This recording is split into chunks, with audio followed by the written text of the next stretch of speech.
And here we go. Welcome to the Great Work Insights Podcast by the O.C. Tanner Institute, the show that features the people, the professionals, the thought leaders, and the coolest companies. And now your host, the man navigating the discussion about the culture, the organized chaos, and the best practices that compel great work, Todd Nordstrom. Let's talk about bad days. Think back to your most recent bad day. What happened? Why did those bad things happen? And was it your fault? Or could you somehow point the finger at someone else for creating your bad day? Now let's talk about good days. Why was it good? What happened? And was it good because of something you did? Did you somehow earn a good day? Or was it someone else responsible for making your day great? Obviously, truly bad days happen to us all. Things that are out of our control make us sad or angry, or they can deplete our energy. And good days can happen to us as well. The weather can be perfect and luck can just seem to be on our side. Maybe someone gives you a free burrito. That's always a good day. But what about good and bad days at work? If you're a manager, isn't it part of your duty and job to create good days for those around you instead of bad days? Our guest today might offer us all a new perspective on good and bad days at work. He might say that it's not so much that good or bad things are simply happening to us, but it's our mindset and what we're noticing about the good and bad things happening to us. Please welcome to the show Dr. Woody Woodward, PhD, a world-renowned executive coach and author of the U-Plan. Dr. Woody, welcome. Hey, thanks for having me, and I'm excited about this free burrito day. Isn't everyone? Yeah, that sounds fun to me. Doc, I see you all over the place in the media. I've seen you on the Today Show. I've seen you on Fox Business, and the list could go on and on and on. You're all over the place. And you're always talking about improving work, and a lot of what you talk about requires a positive mindset. Tell the audience what you're typically focused on in all the media you do and all the work you do and the consulting you do. Yeah. As background, I'm an organizational psychologist by training, and most of my work has been in management executive development. To step back a little, it might sound scary to some people, but I originally went to school because I wanted to be a therapist or a counselor. But I was quickly disabused of that idea since they didn't think I was sympathetic enough. But one of the things I did learn while I was in school is, my father took me aside because he was a veterinarian who had his own practice. And so he kind of figured I wanted to be a psychologist and go into practice for myself. And so he said, you got to learn the business side of things. He said, because if you're just trained to be a practitioner, that's all they're focused on. And the other stuff to learn on your own is really hard. Mm-hmm. So get as much of it as you can. He's like, go take a business class, take a human resources class, because the people in business stuff is where you'll spend more of your time than you will as a practitioner. And you really have to grasp it to be successful. So I ended up taking an HR class. And I really enjoyed it. It was taught by the VP of HR for the University of Miami, where I went to school. And I got really excited about it. And as I, went further on, pursued my master's degree, then went to work at PricewaterhouseCoopers. One of the things I saw was that, and I learned firsthand for myself, is most people spend most of their waking hours working. Mm-hmm. And I really want to understand how to make work better, not just more productive, but just a better experience. And I decided to go back, do my doctorate, and with in my mind the mission of how do I make the American work experience better, and what's my part is that I can have in doing that, my little slice. And so I've been in practice for myself for about 10 years, but one of the things that I got me excited a few years back is that although I love being a practitioner and I'll never let go of that, I wanted to talk about it on a larger stage and influence more people when it comes to how we work. And that's why I did the book in 2010, and then I started doing media writing a weekly column at Fox Business and doing all the shows like you mentioned. And it's been a lot of fun. It's been a great getting out there and really just talking about this stuff. Your book is the title is The U Plan, and it's fantastic. You talk a lot about the positive psychology, and I know that that's kind of a term that seems kind of trendy, but I mean it's compare positive to negative. Explain that to the audience. Sure. And the positive psychology movement has been around for a while. Most notably, it's been attributed to a professor named Martin Seligman at University of Pennsylvania. And he's trained a lot of very notable people out there in the positive psychology movement. It's been very influential. And, Todd, it's pretty simple. It's about mindset. Your mindset really is everything. And, you can decide what your mindset is. Every day when we wake up, we're choosing our thoughts, aside from clinical disorders and those type of things, but you're choosing what you want to think about, what you want to focus your attention on. But unfortunately, as sort of an evolutionary holdover, a lot of times our minds are subconsciously programmed to scan for negative things, right? Because we're looking for threats that we want to make sure we can avert somehow, whether we have to fight it or run from it or whatever. And so sometimes that's the hard thing to get over, is to reset our mind to focus on the positive things going on around us, because our default does tend to be on the negative. So we have to be very proactive in deciding to focus on positive things. Okay, so I just want to be sure that I'm getting this clearly. So when it comes to having those good and bad days at work, is what you're saying is, let's say I'm commuting to work and I get stuck in traffic and I go, oh, here I am stuck again. How could I look at that in a positive fashion? Is it about just noticing the good things versus noticing the bad things? Well, first of all, stress, right? You're talking about commuter stress. There's been so much research going on. And I actually have a colleague of mine who did research about it years back. And one of the big challenges is how you view it. So when your car is stopped and everyone stops in front of you, there's nowhere to go, and you start honking the horn and yelling, what you're actually doing is acting out because you feel like you have a lack of control. You are no longer in control of the situation. No one will listen to you. All the cars aren't going to move because you want them to. No one hears your horn, or they're getting angry and lashing back at you, and nothing positive comes out of that.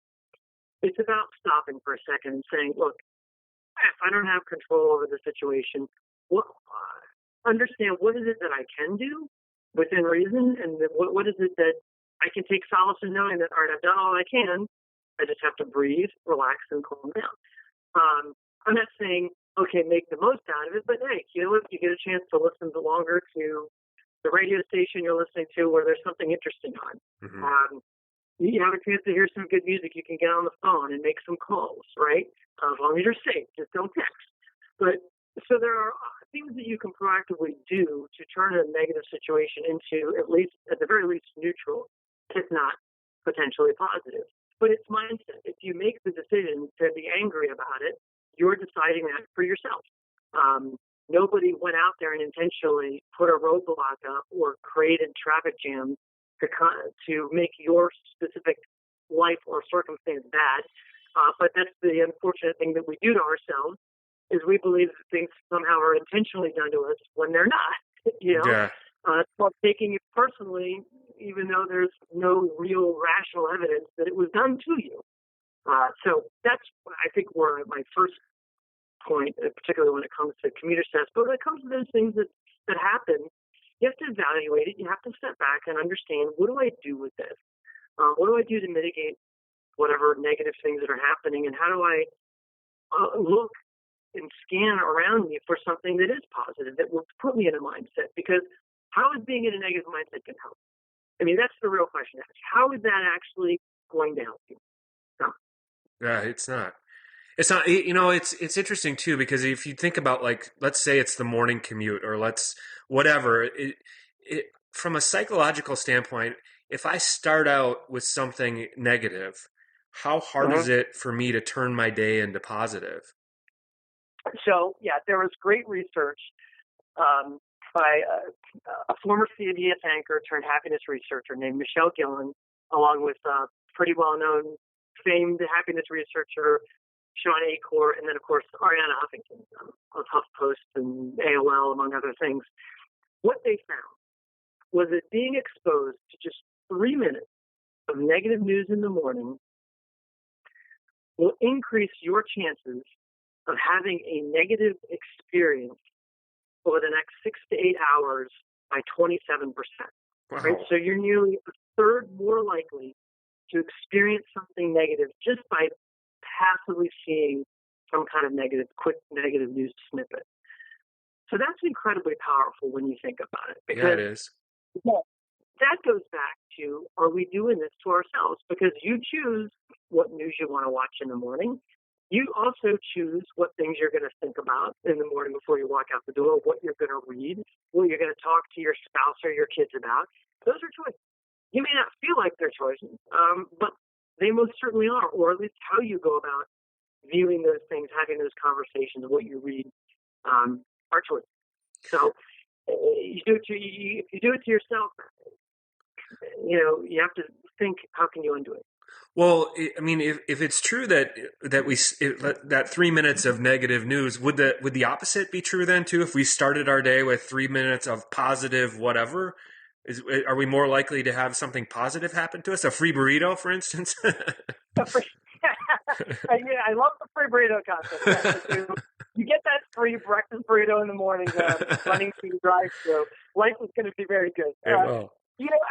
Of course, right? If you wake up and decide, I'm going to set my mind in a positive tone, and there are lots of ways to do it, right? I mean, sometimes there's a lot of research around gratitude. And hey, we're in the holiday season, a great time for gratitude. Mm-hmm.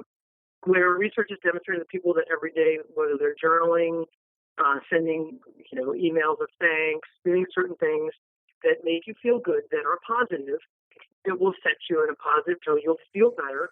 You'll be more satisfied. So, again, those are little simple things you can do for yourself, but you have to get them so that they become routine and almost part of your habit in your life. Because, like I said, otherwise it's easy to fall into that negative trap. So you have a plan for this that you tell people to start out with every day, and there's 4 points to this plan, and you just mentioned the first one: set a positive tone. What are the 3 other things in your plan to set your day off right? I would say the one I'm most passionate about, without question, is to catch people doing something right. Mm-hmm. Also, closing out the day with a smile, and then checking on the results to see if the ball is actually being moved. But when it comes to, so this is something that I've been challenging, whether it's I'm speaking at a conference or I'm working with a small group of managers at a client, is I've been telling them, look, over the next 3 weeks, every day, just do these 3 things. Just start every meeting off with some simple little positive story. Mm-hmm. So it could be, while sitting in that traffic and stuck, someone actually was nice enough to let me cut in to get over to my exit. That's a positive thing that happened in a negative circumstance. Why not share it? Hey, you know what? There was someone out there nice enough and all that mayhem to let me in. Or your kid did something funny or goofy in the morning, right? And you're like, I got to share this with you guys. Because there's probably going to be some bad news in some of the meetings or whenever you kick off your day, but there's no reason you can't find something positive to start with. And if you can't find something positive, that speaks to a larger issue, because there's a lot of positive, good things going on in this world every single day and in your life every single day. It's a matter of whether you are able to see it or not. So start there. Start with that simple, positive thing every day. Kick off that meeting and get everybody, with a little bit of a laugh or something, feeling good, because at least you're setting the right tone. Mm-hmm. And then, get into what you have to get into. So that's the thing I always tell people to start with. Then catch people doing it right. Explain that a little bit more. So one of the great challenges, I've seen this myself. I know, you've certainly seen it throughout your career. There's OC Tanner research on it. So many managers focus so much of their time on dealing with negative issues like disciplinary actions or write-ups, or sometimes they call it a coaching, or tardiness or something that someone's done wrong that has to be corrected or even punished. And in manufacturing environments, sometimes it might be a safety thing or things that you do legitimately have to worry about. But when you spend most of your time on the very small group of people who are struggling for some reason or another, you start to neglect that larger group of people who are generally doing things right and really contributing quite a bit to the business. And so when you start to ignore those people, what's going to happen? You're going to start to lose them. Mm-hmm. I believe you guys had research that 79% of people leave a company because of lack of recognition. Yep. And that's essentially people are leaving because their boss isn't paying attention to them. That's what that directly translates to for me. And so we need our managers to focus more on purpose-based recognition, more on catching people doing something right and letting them know. Mm-hmm. And it doesn't have to be something elaborate, expensive. I mean, it could be as simple as just a quick call them out in a meeting, a pat on the back. Hey, by the way, I saw that. Thanks so much. A simple email, a note, personally handwritten. There's so many great ways. And what I challenge managers to do is for 3 weeks, every day before you walk out that door, just to make sure your scanner's on, you're looking around, and you just catch that one person doing it right and just let them know. And different people like different forms of recognition. Some kind of would like it more private, some more public. So you have to know your people and determine that. But find a way, because you'll be amazed at the results. Gallup research has shown that people who feel that they've been recognized tend to have lower turnover, higher customer loyalty. So that translates into how they connect to the clients and customers out there in the world. So I think it's critically important, but we have to encourage and also teach our managers to do this, because most managers, it's just not intuitive or they don't know. You also mentioned close with a smile. What does close with a smile mean? At the outset, right, one of the things you said is, hey, we can have bad days. Yeah. And I'm not saying that I'm ever going to eliminate that, right? I'm not saying I don't have bad days. Trust me. I do. We all do. And you can have a tough day at work. But when you walk out the door, whether you get in your car, get on a train, a plane, or however your commute is, a bike in the city, you do the triage you need to do, right? Think through some of the negative, bad stuff that happened. But before you get off the bike, out the subway door, off your bus, whatever, stop yourself for a minute, clear your head, take a few deep breaths, and just say, you know what? What's one thing I'm grateful for? What's one thing that, is why I still get up and do this every day? What's one thing that makes me feel good? Think about that before you walk in that door to your spouse, your kids, relatives, family, friends, because it's not fair to them, Mm-hmm. I want you feeling to your best when you walk back in that door. So now, I also love that you the last point you made was check the results, because a lot of times listeners might be hearing all this and going, okay, this is great thinking, but what does it change? What does check the results mean? At the end of each day, you got to have ways of understanding how your day went, how you managed your day. And I think it is good to have metrics, to have some things that you could look at to see, are things going up, are things going down, just some objective measures, A, to keep yourself, real and objective, B, so that you also understand the business. Every business is about numbers. If you don't know your numbers, you're not running the business. Mm-hmm. Now I always say there's some of the softer touch things that I talk about. You don't see results right away. You have to give yourself time and build a habit and learn how to do these techniques to manage people. But ultimately, you will see results. There have been numerous research studies out there. Some of them are in your white papers. Some of them are in from some of the big research companies, where we've seen the positive approaches, training our managers to be very recognition focused, will actually enhance a number of things like satisfaction, engagement, productivity, even research around increase in margins of the business. So there are results out there, but make sure you pay attention to them and that you can speak to them. And you want to be able to tie the behaviors that you do to those results, because all behaviors end up in results, right? Yeah. Everything in business is the result of a human behavior. So that's what I'm talking about, is just modifying and motivating the right human behaviors. You and I have known each other for nearly a decade now, and I've always loved your positive approach. I also know that I'm going to call you out on something. I know I'm going to call it an issue or maybe an obsession with a little company called Starbucks. Through the years, you've created quite the social media presence from what you call Starbucks Follies. Tell the audience what that's all about. Of course you would bring that up. I love it. I love it. Well, first of all, I do not have an issue with Starbucks. To be clear, I admired Howard Schultz tremendously.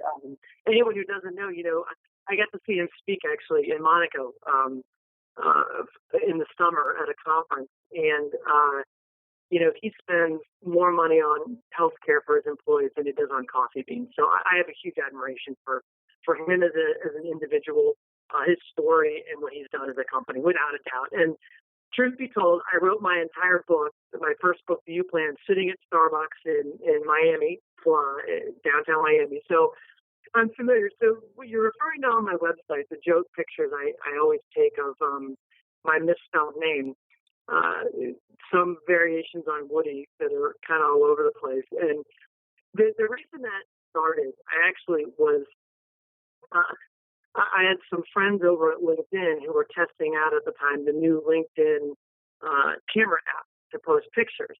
And so they reached out to me knowing that I'm a pretty heavy LinkedIn user and said, can you help us out with this? I said, well, what do you want me to take pictures of? I'm like, I'm not going to take pictures of myself, and post them on LinkedIn. This is like a business thing. And so because I was traveling so much, all the different places I would go, and I never did it on purpose. It just always happened. I mean, most of the time it didn't happen. So, but I'd get weird variations. So I'd just take a picture of my laptop, my coffee, and put the name of the place I was working and have people comment on it. So that's where that came from. And yeah, I've got a little gallery on my site of my favorite ones. Well, it's always a pleasure, and it's definitely worth looking at. If listeners want to learn, you've been an absolute blast today, and I know you've got so much more to give, and I wish I could spend days talking to you. But if listeners want to learn more about you, your book, or see your beautiful display of Starbucks Follies, where's the best place to find you? Just drwoody.com, drwoody.com, or honestly, just Google Dr. Woody, and I'm pretty easy to find. Fantastic. Well, thank you so much for joining us, and I think I'm gonna go grab a burrito. I think it sounds great. I think Burrito Monday we'll call it. Right on. Thanks, Woody. Would you like to be featured as a guest on Great Work Insights? If yes, we want to hear from you. Leave us a comment with who you are and what you're all about at www.octanner.com. Also, remember to rate, review, and subscribe to all our podcasts on iTunes. Now get out there and build something beautiful. It's your turn now.